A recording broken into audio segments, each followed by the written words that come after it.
Hello दोस्तों, आप सभी का स्वागत है हमारी एक नई वीडियो में पचौरी सर डिजिटल क्लासेस में। आज हम जो बात करने वाले हैं वो बात करेंगे यूपीपीएससी यानी कि Uttar Pradesh public service commission के बारे में। डिटेल्स में बात करेंगे, पूरी जानकारी देंगे आपको इस वीडियो के माध्यम से। तो सबसे पहले हम बात कर लेते हैं कि यूपीपीएससी अभी हाल ही में इसके जो फॉर्म है वो आ चुके हैं, फॉर्म निकल रहे हैं। 20 फरवरी से आपके फॉर्म स्टार्ट हो चुके हैं, आप फॉर्म फिल कर सकते हैं। और इसकी अगर मैं लास्ट डेट की बात करता हूँ तो लास्ट डेट आपकी 24 मार्च है, 24 मार्च 2025। आप इस टाइम के बीच में अपना ये फॉर्म फिल कर सकते हैं। अगर मैं करेक्शन की बात करता हूँ तो करेक्शन के लिए आपके जो इसमें डेट दी है आपकी वो 2 अप्रैल है। 2 अप्रैल को आप करेक्शन करा सकते हैं। अगर आपके फॉर्म फिल करने के दौरान किसी तरीके की मिस्टेक हो जाती है तो 2 अप्रैल को आपके करेक्शन की डेट दी गई है, तो आप अपना ये फॉर्म फिल कर सकते हैं यूपीपीएससी। तो इसके बारे में हम डिटेल्स में बात करेंगे आज, और कैसे फॉर्म फिल करना होता है, आपको कौन सा पेपर देना होता है, कितने पेपर होते हैं, क्या इंटरव्यू होता है नहीं होता है, उन सब के बारे में पूरी बात जानकारी आज आप इस वीडियो में बात करेंगे। तो पहले हम बात कर लेते हैं फॉर्म के बारे में, फिर उसके बारे में हम यूपीपीएससी के बारे में डिटेल से जानेंगे। और आपकी जो एग्जाम की डेट है वो पहले से दी हुई है, और इसका जो पहले प्री एग्जाम होता है और बाद में मेंस होता है। तो जो प्री एग्जाम है, प्री के लिए आपकी जो एग्जाम की डेट है वो 12 अक्टूबर है, 12 अक्टूबर 2025। यानी आपको लगभग मान के चलिएगा, अभी से आप फॉर्म फिल करते तो आपको लगभग 6 से 7 महीने का आपको टाइम मिलेगा तैयारी करने के लिए, प्री पेपर के लिए। अगर मैं फीस की बात करता हूँ तो जनरल ओबीसी कैंडिडेट के लिए आपकी फीस 125 रुपये रहेगी, 125। और वहीं एससी और एसटी कैटेगरी के अगर मैं स्टूडेंट्स की बात करता हूँ तो आपकी फीस 65 रुपये है, 65। और पीएच कैंडिडेट के लिए जो फीस रहेगी वो आपकी 25 रुपये फीस रखी गई है। अगर आप ये फॉर्म के लिए इंटरेस्टेड है तो फॉर्म फिल कर सकते हैं। आपकी जो क्वालिफिकेशन रहेगी मिनिमम ग्रेजुएशन होनी चाहिए। कुछ पोस्ट के लिए आपकी मास्टर भी है, यानी कि आपके पास मास्टर की डिग्री भी होनी चाहिए। तो जब आप अपना फॉर्म फिल करें तो आप अपने क्वालिफिकेशन के अकॉर्डिंग देख लीजिएगा कि आपको कौन सा फॉर्म फिल करना है और किस पोस्ट के लिए आप अपना अप्लाई करना चाह रहे हैं। अगर मैं एज की बात करता हूँ, एज क्राइटेरिया की, तो मिनिमम जो एज रहेगी वो 21 साल और जो मैक्सिमम एज है वो आपकी 40 साल होनी चाहिए। यानी 21 से लेके 40 साल की एज के जो भी कैंडिडेट अपना फॉर्म फिल करना चाहते हैं तो वो अपना ये फॉर्म फिल कर सकते हैं अपनी एलिजिबिलिटी के अकॉर्डिंग। उनके लिए जो मिनिमम क्वालिफिकेशन आपकी ग्रेजुएशन होनी चाहिए। और अब हम बात कर लेते हैं डिटेल्स में कि यूपीपीएससी होता क्या है और इसके लिए कौन से एग्जाम होते हैं, फिर इंटरव्यू होता है। तो वो सारी चीज़ें डिटेल्स में हम देख लेते हैं यूपीपीएससी के बारे में। सबसे पहले यूपीपीएससी यानी कि उत्तर प्रदेश लोक सेवा आयोग। यूपीपीएससी की जो फुल फॉर्म होती है Uttar Pradesh public service commission होती है। और यह एक सरकार की संवैधानिक संस्था है जो राज्य सरकार के विभिन्न विभागों की अधिकारियों की भर्ती करती है। यह संस्था भारत के अन्य राज्यों के लोक सेवा आयोग पीएससी की तरह कार्य करती है और उत्तर प्रदेश राज्य प्रशासनिक सेवाओं में उच्च पदों पर नियुक्ति के लिए परीक्षाएं आयोजित करती है। यूपीपीएससी की जो स्थापना हुई थी वो आपकी 1 अप्रैल 1937 को हुई थी। और इसका जो मुख्यालय यानी कि हेडक्वार्टर है वो आपका प्रयागराज, जिसका पुराना नाम इलाहाबाद था, तो प्रयागराज उत्तर प्रदेश में इसका हेडक्वार्टर है। इस आयोग का जो मुख्य कार्य होता है वो उत्तर प्रदेश सरकार की प्रशासनिक, न्यायिक, शैक्षिक और अन्य सरकारी सेवाओं के लिए योग्य उम्मीदवारों का चयन करना होता है। इसका कार्य यूपीपीएससी के द्वारा कौन से जो पेपर होते हैं अब हम उनके बारे में बात कर लेते हैं। ये विभिन्न प्रकार के जो पेपर होते हैं उनको आयोजित करता है। अगर इनमें मैं पेपर की बात करूं तो मेन पेपर होता है सिविल सेवा परीक्षा, यानी कि यूपीपीएससी का पीसीएस पेपर। पीसीएस मतलब प्रोविंशियल सिविल सर्विस एग्जाम। यह यूपीपीएससी की सबसे प्रतिष्ठित परीक्षा है जिसके माध्यम से विभिन्न प्रशासनिक पदों पर भर्ती की जाती है। इसके जो पोस्ट होते हैं, जो पद होते हैं, अब हम उनकी बात कर लेते हैं कि किस किस पोस्ट के लिए भर्ती करते हैं।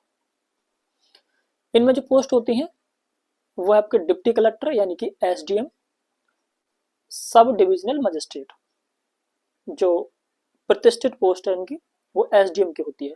यूपीपीएससी के थ्रू एसडीएम बनते हैं। इसके अलावा डिप्टी सुपरिंटेंडेंट ऑफ पुलिस यानी कि डीएसपी भी बनते हैं। आपको यूपीपीएससी का पेपर पास करना होता है, उसके बाद आप इस पोस्ट पे भी सेलेक्ट हो सकते हैं। ब्लॉक विकास अधिकारी यानी कि बीडीओ, बीडीओ भी बनते हैं इसी पेपर को पास करने के बाद। राजस्व अधिकारी यानी कि तहसीलदार या फिर आरओ। इसके अलावा सहायक श्रम आयुक्त, वाणिज्य कर अधिकारी, निबंधक सहकारी समिति अधिकारी। इसके अलावा यूपीपीएससी शिक्षक परीक्षाएं भी कंडक्ट कराता है। उत्तर प्रदेश सरकार के इंटरमीडिएट और डिग्री कॉलेजों में प्रवक्ता और असिस्टेंट प्रोफेसर के पदों पर भर्ती के लिए यह परीक्षा आयोजित की जाती है। यूपीपीएससी चिकित्सा अधिकारी परीक्षा यानी कि मेडिकल ऑफिसर एग्जाम भी कंडक्ट कराता है। उत्तर प्रदेश के सरकारी अस्पतालों और स्वास्थ्य विभागों में डॉक्टरों और मेडिकल ऑफिसर्स की भर्ती के लिए यह परीक्षा कराई जाती है। इसके अलावा यूपीपीएससी इंजीनियरिंग सेवाओं की परीक्षा भी कंडक्ट कराता है। राज्य सरकार के लोक निर्माण विभाग यानी कि पीडब्ल्यूडी और अन्य इंजीनियरिंग विभागों में सिविल, मैकेनिकल, इलेक्ट्रिकल और इलेक्ट्रॉनिक्स इंजीनियरों की भर्ती के लिए यह परीक्षा आयोजित की जाती है। यूपीपीएससी न्यायिक सेवा परीक्षा यानी कि जुडिशियल सर्विस एग्जाम भी कंडक्ट कराती है। उत्तर प्रदेश न्यायिक सेवा यूपीजेएस के तहत सिविल जज जूनियर डिवीजन के पद पर भर्ती के लिए परीक्षा कराई जाती है। इसके अलावा अन्य विभागों की परीक्षाएं इसी के माध्यम से कंडक्ट की जाती हैं। इसके अलावा जो अन्य परीक्षा होती है वो उनकी भी बात कर लेते हैं कि इसके अलावा और कौन से पोस्ट के लिए इसके थ्रू सिलेक्शन होते हैं। ये हैं सहायक वन संरक्षक यानी कि असिस्टेंट फॉरेस्ट कंजर्वेटर, जिला खाद्य विपणन अधिकारी, ये भी इसी पेपर को पास करने के बाद ही इसी पोस्ट के लिए सेलेक्ट होते हैं। इसके अलावा जिला समाज कल्याण अधिकारी और जिला अल्पसंख्यक कल्याण अधिकारी, ये सारी पोस्ट इसके द्वारा पेपर पास करने के बाद इन पोस्ट पे जाके आप अपनी ज्वाइनिंग कर सकते हैं। अब हम बात कर लेते हैं इनके पेपर के लिए कि आपको कौन से पेपर पास करने होते हैं इन अधिकारी की पोस्ट के लिए। तो मैं बता दूं आपको, पेपर आपके 3 चरणों में होते हैं, यानी कि सबसे पहले आपका प्री होता है, फिर मेंस होता है, फिर उसके बाद इंटरव्यू। ये 3 आपके जो पेपर होते हैं, 3 फेज से आपको गुजरना होता है और उसके बाद आप अपने अधिकारी बन जाते हैं। सबसे पहला जो होता है प्री होता है और इसमें आपके एमसीक्यू क्वेश्चन होते हैं, आपसे ऑब्जेक्टिव टाइप क्वेश्चन पूछे जाते हैं और उसको पास करने के बाद आपका जो पहला प्री एग्जाम होता है वो पास हो जाता है। जो पहला प्री एग्जाम होता है उसमें भी 2 पेपर होते हैं आपके। उस पहले पेपर में पहला आपका जीएस का होता है यानी कि सामान्य पेपर होता है, सामान्य अध्ययन यानी कि जनरल स्टडी। इसमें आपके 150 क्वेश्चन होते हैं 200 नंबर के। जो आपका पहला पेपर होता है प्री पेपर, उस प्री में भी 2 पेपर होते हैं। तो पहला पेपर जीएस का होता है और दूसरा जो पेपर होता है आपका सी सेट होता है। और जो सी सेट पेपर होता है उसमें आपके 100 क्वेश्चन पूछे जाते हैं 200 नंबर के, और ये आपका सिर्फ क्वालिफाइंग होता है, आपको सिर्फ ये पेपर पास करना होता है जो आपका प्री एग्जाम होता है। इस पेपर की 2 घंटे की आपको टाइमिंग दी जाती है, 2 घंटे में आपको ये पेपर कंप्लीट करना होता है। और जो सी सेट का पेपर होता है वो आपका केवल क्वालिफाइंग होता है और इसके जो अंक होते हैं वो आपके मेरिट लिस्ट में काउंट नहीं किए जाते हैं। और जब आपका ये पहला यानी प्री पेपर एग्जाम आपका पास हो जाता है तो उसके बाद आपका फिर मेंस होता है, आपको फिर मेंस के लिए आपको पेपर देना होता है। और जो मेंस पेपर होता है वो आपका डिस्क्रिप्टिव होता है, यानी कि आपको लिखित में पेपर देना होता है, वो जो दूसरा पेपर होता है। अब हम उसकी बात कर लेते हैं कि उस पेपर में आपका क्या क्या पूछा जाता है। आपका जो मेंस का पेपर होता है उसमें आपके 7 पेपर होते हैं। अब हम 7 पेपर की बात कर लेते हैं कि उन 7 पेपर में क्या क्या होता है। पहला जो आपका पेपर होगा वो आपका सामान्य हिंदी का होगा और 150 नंबर का पेपर होता है ये, और ये आपका सिर्फ क्वालिफाइंग होता है, आपको सिर्फ क्वालिफाई करना होता है पेपर आपका। जो मेंस का पेपर होता है उसमें पहला पेपर आपका हिंदी का, सामान्य हिंदी। दूसरा आपका ऐसे यानी कि निबंध का पेपर होता है, ये भी 150 अंकों का होता है, 150 नंबर का। तीसरा आपका सामान्य अध्ययन यानी कि जनरल स्टडी, और ये जो पेपर होता है ये 200 अंक का होता है। चौथा पेपर ये भी आपका जीएस का होता है, जीएस का सेकंड पेपर होता है, ये भी 200 नंबर का होता है। और 5वां जो पेपर होता है ये भी जीएस का होता है, ये थर्ड पेपर होता है और ये पेपर भी 200 अंकों का होता है। और एक 6वां पेपर भी होता है, ये भी आपका जीएस का होता है और ये भी 200 अंकों का होता है। और 7वां आपका वैकल्पिक विषय होता है जिसे हम ऑप्शनल बोलते हैं, और ये ऑप्शनल पेपर है, इसमें 2 पेपर होते हैं 330 अंकों के। इस तरीके से आपका जो मेंस पेपर होता है वो आपका कंप्लीट हो जाता है। और जब आप अपना मेंस पेपर पास कर लेते हैं तो उसके बाद आपका इंटरव्यू होता है, फिर आपको इंटरव्यू के लिए बुलाया जाता है जो कि आपका लास्ट और फाइनल राउंड होता है। और जो इंटरव्यू होता है वो आपका 100 से 200 अंकों का होता है। जब आप अपना इंटरव्यू पास कर लेते हैं तो फिर आपका फाइनल मेरिट में सिलेक्शन हो जाता है। आपका जो इंटरव्यू होता है, इंटरव्यू में आपका जो मेन जो देखा जाता है वहां पे, उसमें आपका व्यक्तित्व, आत्मविश्वास, प्रशासनिक समझ और निर्णय लेने की क्षमता को परखा जाता है। जो आपके इंटरव्यू में आपकी जो चीजें चेक की जाती है वो आपका मेन मोटिव होता है इन सभी चीजों को चेक करना। अगर हम बात करते हैं सिलेबस की, तो मैंने आपको जो बताया कि आपके ये पेपर होते हैं, तो पेपर में आपका सिलेबस में क्या क्या होता है, अब हम इनके बारे में बात कर लेते हैं। आपका जो सबसे पहला पेपर प्री होता है, तो प्री एग्जाम में आप जो सिलेबस में आएगा वो आपका भारतीय इतिहास और उत्तर प्रदेश का इतिहास, भारतीय स्वतंत्रता संग्राम, भूगोल, भारत और उत्तर प्रदेश दोनों का भूगोल आता है, भारतीय संविधान और राजनीति, अर्थशास्त्र यानी इकोनॉमी और यूपी इकोनॉमी, समसामयिकी यानी कि करंट अफेयर्स, पर्यावरण और पारिस्थितिकी, इसके अलावा सामान्य विज्ञान, आपका फिजिक्स, केमिस्ट्री, बायोलॉजी। फिर आपका होता है मेंस पेपर। अब हम बात कर लेते हैं मेंस में क्या कुछ आता है। मेंस में आपकी सामान्य हिंदी और निबंध लेखन, वहां आपको लिखना होता है दूसरे पेपर में। मैंने आपको सामान्य देने जीएस के 4 पेपर बताए थे। अब हम बात कर लेते हैं 4 पेपर में आपके क्या क्या होता है।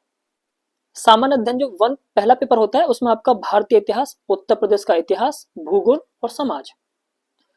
वहीं आपके दूसरे पेपर की बात करता हूं तो आपका भारतीय राजनीति, संविधान और शासन व्यवस्था। तीसरे पेपर में जो जीएस का थर्ड पेपर होता है उसमें आपका भारतीय अर्थव्यवस्था और उत्तर प्रदेश की अर्थव्यवस्था होती है। अगर मैं चौथे जीएस के पेपर की बात करता हूं तो आपका नैतिकता, लोक प्रशासन, सिविल सेवा आचरण, इनके बारे में आपसे क्वेश्चन किए जाते हैं, जो कि आपके डिस्क्रिप्टिव होता है, यानी कि ये पेपर आपका लिखित होता है। जो मेंस एग्जाम है वो आपको लिखित में देना होता है। इसमें जो आपको सबसे ज्यादा ध्यान रखना होता है वो टाइम मैनेजमेंट का ध्यान रखना होता है। आपको विद इन टाइम आपको कंप्लीट करना होता है पेपर। आपको उसके लिए लिखने की बहुत अच्छी तैयारी करनी होती है, तभी आपका ये पेपर पास हो पाता है। और अगर हम बात करते हैं बुक्स की, तो आपके लिए कौन सी बुक ज्यादा अच्छी रहेंगी। अब हम बुक्स के बारे में देख लेते हैं कि जो सिलेबस आता है उसके लिए कौन सी बुक है जो ज्यादा बेटर है। अब हम बुक्स की बात कर लेते हैं। अगर आपको हिस्ट्री एंड इतिहास पढ़ना है तो एनसीईआरटी प्लस स्पेक्ट्रम, ये बहुत अच्छी बुक है। आप इनसे तैयारी बहुत अच्छे से कर सकते हैं। अगर मैं भूगोल की बात करता हूँ तो एनसीईआरटी प्लस जीसी लियोंग, ये बहुत अच्छी बुक है। यानी कि आप ये समझ के चल सकते हैं कि ये जो पेपर होता है मोस्ट ऑफ इन्हीं बुक्स में से आपका पूरा पेपर आ जाता है। अगर मैं राजनीति यानी पॉलिटिक्स की बात करता हूँ, पॉलिटी के लिए आपके एम लक्ष्मीकांत बहुत अच्छी बुक है। अगर मैं अर्थव्यवस्था यानी इकोनॉमी की बात करता हूँ तो रमेश सिंह के नाम से बुक आती है, बहुत अच्छी बुक है, आप उससे तैयारी कर सकते हैं। और विज्ञान के लिए आप एनसीईआरटी की 6 से लेकर 10वीं क्लास तक की एनसीईआरटी की बुक्स तैयार कर सकते हैं। और आप ये समझ के चलिएगा आपकी जो तैयारी है कंप्लीट हो जाएगी। और करंट अफेयर्स की तैयारी कर लें, उसके अलावा डेली आपका जो न्यूज़पेपर होता है वो रीडिंग कीजिएगा। और आप ये समझ के चलिएगा आपकी तैयारी बहुत अच्छे से हो जाएगी इन सभी के माध्यम से। इसके अलावा जो आपको पढ़ना है, आपको बजट पढ़ना है, आर्थिक सर्वेक्षण, जो इकोनॉमिक्स में अप एंड डाउन होते हैं, जो भी गवर्नमेंट की स्कीम्स आती हैं, जो भी स्कीम लागू हो रही है, आप उनको एक बार जरूर ध्यान दीजिएगा। उसमें से भी आपसे क्वेश्चन पुटअप किए जा सकते हैं। इसके अलावा लास्ट ईयर के जितने भी मॉक पेपर होते हैं, आप जितना हो सके ज्यादा से ज्यादा मॉक पेपर कंप्लीट कीजिएगा। मुख्य परीक्षा के लिए आपका जो मेन पेपर होता है उसके लिए आप निबंध लेखन की तैयारी कर लीजिएगा, तो निबंध पे भी आप ध्यान दीजिएगा। और इस तरीके से आपका जो पेपर है वो आपका इजीली कंप्लीट हो जाएगा। तो इस तरीके से आप तैयारी कर सकते हैं यूपीपीएससी की। और इन दिनों भी हाल ही में फॉर्म भी निकल रहे हैं, तो अगर आप चाहें तो फॉर्म फिल कर सकते हैं और अच्छे से अपनी तैयारी कर सकते हैं। और अगर आपको कुछ और अगर पूछना हो और कुछ अगर जानना हो तो कमेंट बॉक्स में आप कमेंट कर दीजिएगा। अगर आपको वीडियो पसंद आई तो वीडियो को लाइक कीजिएगा, ज़्यादा से ज़्यादा दोस्तों के साथ शेयर कीजिएगा। बाकी अगर आप कुछ जानना चाहते हैं तो मुझे कमेंट बॉक्स में कमेंट कर दीजिएगा। और वीडियो में बने रहने के लिए धन्यवाद। Thank you.